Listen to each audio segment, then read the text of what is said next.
Hello everyone, कशात तुम्ही सर्व? मस्त ना, मजेत ना? मी पण खूप छान आहे, मस्त आहे, मजेत आहे. तर तुम्हा सर्वांचं स्वागत करते आपल्या यूट्यूब चॅनलमध्ये, ज्यांचं नाव आहे प्राची मोहिते स्वाभिमानी समाधान.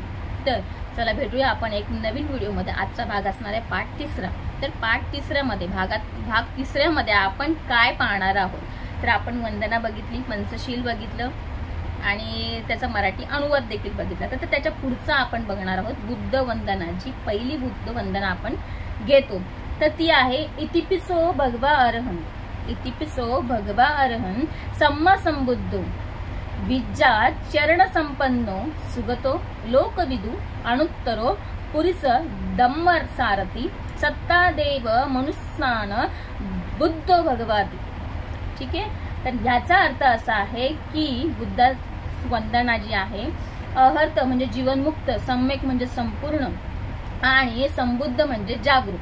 तर विद्या व आचरण यांनी युक्त, विद्या आणि आचरण यांनी युक्त सुगती ज्याने प्राप्त केलेली आहे, असा लोकांना जाणणारा सर्वश्रेष्ठ दमनशील पुरुषांचा सारथी व आधार देणारा देव व मनुष्य यांचा गुरु असा भगवान बुद्ध आहे.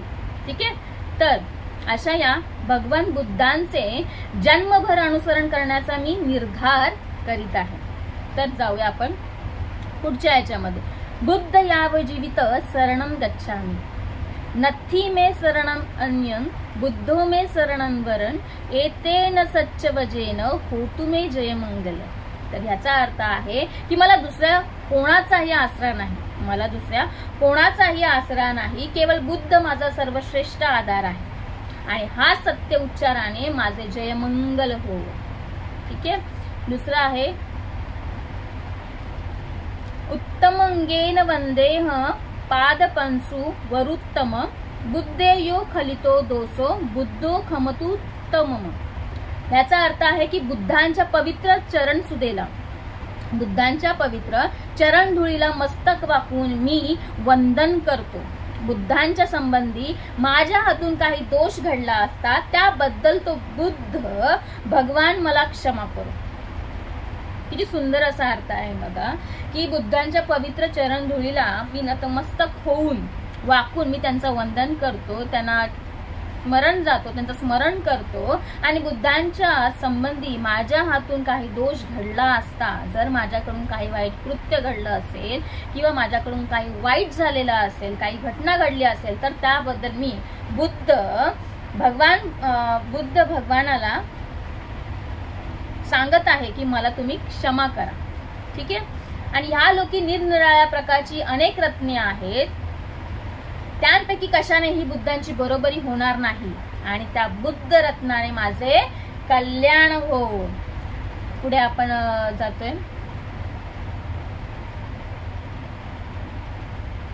की यं किंचित रत्न लोके विजाती विविधा पुतु रतन बुद्धन संमन्नती तस्मा सोंती भवन्तु मे.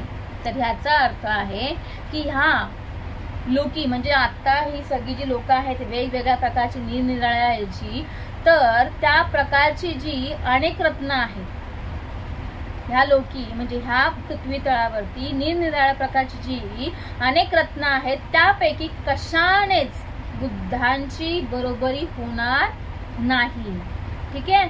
आणि त्या बुद्ध रत्नाने माझे कल्याण होणार आहे आणि कल्याण हो यासाठी मी माझी प्रार्थना करत आहे.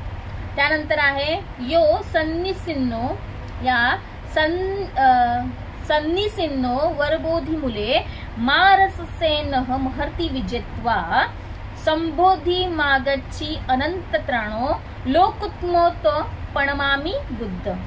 मग ह्याचा अर्थ आहे की ज्ञान प्राप्त झालेल्या, ऐका हा, ज्ञान प्राप्त झालेल्या ज्याने पूज्य बोधी वृक्षाखाली बसून मार म्हणजे कामदेव यांच्या त्यांच्या अफाट सेनेसह पराभव केला, अनंत ज्ञान प्राप्त करून ज्याने बुद्धत्व प्राप्त करून घेतले आणि जो सर्व जगत श्रेष्ठ आहे, अशा बुद्धाला मी नमस्कार करतो, मी मला वंदन करतो त्या बुद्धाला, की ज्याने ज्ञान प्राप्त झालेले आहे. आणि ज्ञान प्राप्ती ही भगवान गौतम बुद्ध यांना कोणत्या झाडाखाली मिळाली, तर बोधी वृक्षाखाली म्हणजे पिंपळाच्या झाडाखाली बसून त्यांना ज्ञान प्राप्त झालं होतं.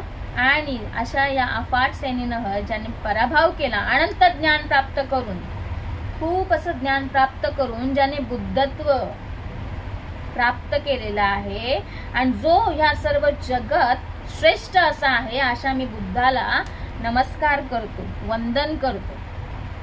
ठीक आहे. तर असा हा आजचा हे आहे आणि आजचा भाग हा 3रा तुम्हाला कसा वाटला, काय वाटला, आणि आपली सीरीज अशीच चालू राहणार आहे. तर त्याच्यानंतर पण आपण सांगणार आहोत की बुद्ध एक्झॅक्टली म्हणजे कसे झाले, त्यांचा जन्म कुठे झाला, त्याच्या पित्यांचे नाव काय होते, आईचं नाव काय होतं. ठीक आहे. तर ह्या सगळ्या गोष्टी आपण एक पाठोपाठ येणारच आहेत. तर तुम्हाला कसा वाटला आजचा व्हिडिओ हे नक्की कमेंटमध्ये सांगा मला. आणि यासारखेच व्हिडिओ तुम्हाला जर आवडत असतील तर आपला हा विषय आपण पुढे नेणार आहोत आणि याबद्दलची संपूर्ण माहिती बुद्धांबद्दलची मी तुम्हा सर्वांपर्यंत पोहोचवण्याचा माझा हा प्रयत्न नक्की चालू ठेवणार आहे. तर भेटूया आपण उद्याच्या भागामध्ये. बाय.